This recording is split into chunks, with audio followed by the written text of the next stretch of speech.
Why do you foreigners come here and take our jobs?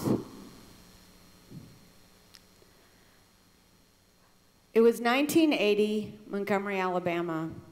Less than 30 years after the Montgomery bus boycott and 2 decades since the Civil Rights Movement. A movement in which black leaders successfully championed the Civil Rights Act, the Voting Rights Act, and of greatest consequence for my family, the Immigration Act of 1965. I can picture her, a petite Indian woman, dressed sharply in her gray wool suit, with suntan stockings and smart blue pumps, her long black hair pulled tightly into a neat bun.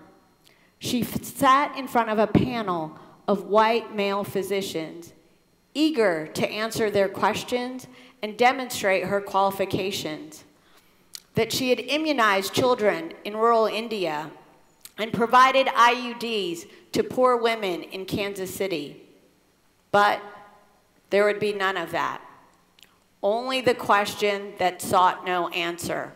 Why do you foreigners come here and take our jobs? She was always at the top of her class in elementary and high school. She was among those with the highest entrance exam scores, scores that enabled her to get into BJ Medical College in Pune, India. From early on, she had had her eyes on the prize, a white lab coat and stethoscope. All of it led her to that moment, in front of 20 glaring eyes and furrowed brows. Those men stood between her and her dream of practicing medicine. She cried in her husband's arms that night, hours after the younger girls had been tucked into bed, and down the hall from the 11-year-old who was working away on her pre-algebra homework. Fast forward 40 years. It's February 2020, Los Angeles, California. I'm not that 11-year-old girl anymore. I'm Manjusha Kulkarni, and I'm now Executive Director of AAPI Equity Alliance. I've just gotten an urgent call from one of my board members, Yvonne. The day before, the son of one of Yvonne's staff was called a coronavirus carrier and told, "Go back to China," as he was punched in the head and face 20 times by another student. Go back, go back, go back to India. How many times had I heard that growing up? According to Merriam-Webster, other is an adjective that means not the same as. More recently, it's become a verb. To other means to treat a person or group as alien to oneself or one's group. While the word may be new to American diction, the concept of othering is all too familiar to those of us in the Asian American and Pacific Islander community. Othering has happened so often in American history that we even have a term for it, perpetual foreigner. The very first laws limiting immigration from any country were the Chinese Exclusion Acts, preventing individuals from China from coming to the US. Then came the Japanese American incarceration, where 120,000 were removed from their homes, their schools, their jobs, because they looked like the enemy. More recently, othering has happened after 9/11, where anyone who appeared Muslim was deemed a terrorist. South Asians, Sikhs, and Muslims were shot, beat up, and investigated by our government simply because of where we worshiped. When we as a nation exclude, incarcerate, and investigate individuals because of their race, religion, and national origin, we betray our values, and we cause real harm to our citizens. Back in 1980, my parents, Archana and Prakash Kulkarni, had a choice to make. They decided to fight. With the help of an attorney with the Southern Poverty Law Center, they sued the doctors who denied my mom a job because of her race. But it wasn't easy, as it meant countless hours of depositions and interrogatories, and it meant my father seeing the men who made those horrible remarks to his wife every morning in the hospital lobby when he made rounds in the neonatal unit. I can imagine his fear. Would he be able to keep his job? Would his kids be safe at school? It turns out it wasn't just Mom. The University of Alabama at Birmingham had systematically denied positions to non-white immigrant doctors. And so my parents decided to bring a class action lawsuit.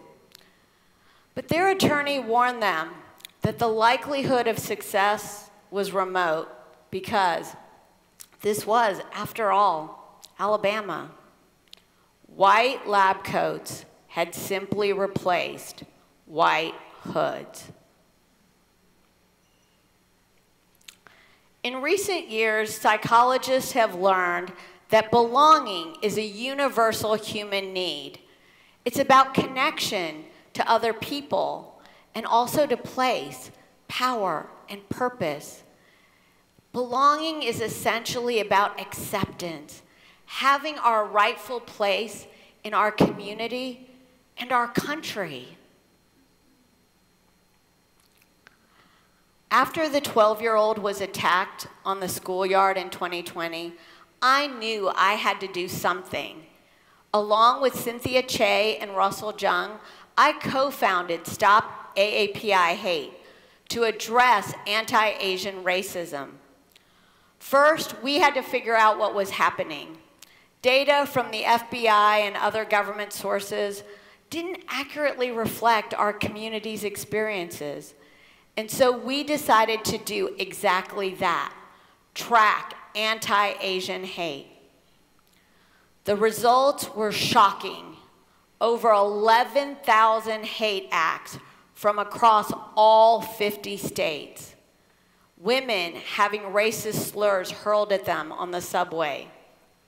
Families being denied a table at a restaurant. And seniors being shoved onto the sidewalk. All acts of othering. After we understood what was happening, we had to figure out how to respond and how to prevent future acts of hate. And we had to change how our communities are being seen. Yes, we're doctors and engineers and tech workers, but we're also dancers and chefs and journalists. And we drive your cabs, and we deliver your takeout, and we clean your clothes. We're from the largest continent on Earth and the many islands in the biggest sea. We're from Samoa, Vietnam, China, Korea, and India, where Mom and Dad grew up. And we are American.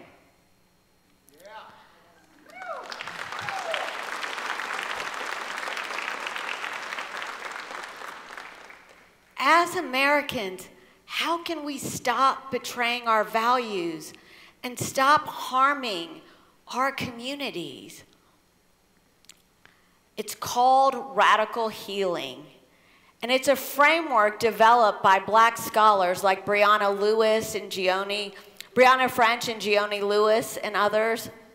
Radical healing involves making individuals whole in the face of wounds. Wounds that happen when we're denied a job because of our race, when our kids are bullied in school, and when our grandparents are physically attacked. And the healing comes when we challenge unjust policies and we take care of our families and our communities. It's about integrating justice and wellness. And that's what we're trying to do at Stop AAPI Hate. Engage in radical healing for 24 million Asian Americans and Pacific Islanders. We've gotten 3 bills passed in the California legislature to ensure that bus stops and metro stations are safe and make certain that all customers are treated equally in grocery stores and restaurants. And right now, we are fighting against laws that prevent immigrant families from buying a home simply because they're from China. And we are also helping seniors find the courage to walk to the grocery store again and enabling women to fearlessly take public transit once more. Doing this, we create belonging. But this isn't just about Asian Americans and Pacific Islanders. All of us want and need to belong. We need connection to each other, and we deserve acceptance, no matter what we look like or where we worship. I know that we can stop hate. And I know that we can live out our values. But it takes all of us coming together to challenge injustice. And it takes all of us to care for our families and our communities, to ensure that all Americans can buy a home, no matter their national origin. And every American gets a job they deserve, regardless of their race. And it also means all of us working to make sure that none of our kids is bullied in school and all of our grandparents are safe. Because when we do that, we integrate justice and wellness, and we create belonging. And so, despite all of the odds, my parents won. Their case settled out of court with the racist doctors acknowledging their misdeeds. And it wasn't just Mom. The settlement of the class action lawsuit forced university hospitals to open residency opportunities to immigrant doctors across the state. And so my parents engaged in radical healing for my mom, for our family, and for thousands of doctors in Alabama. And so now it's impossible to conceive of a hospital anywhere in America without Asian American doctors. It's kind of like we belong. But Mom and Dad had to fight for it in Montgomery, and Stop AAPI Hate is fighting for it across our nation because we belong everywhere.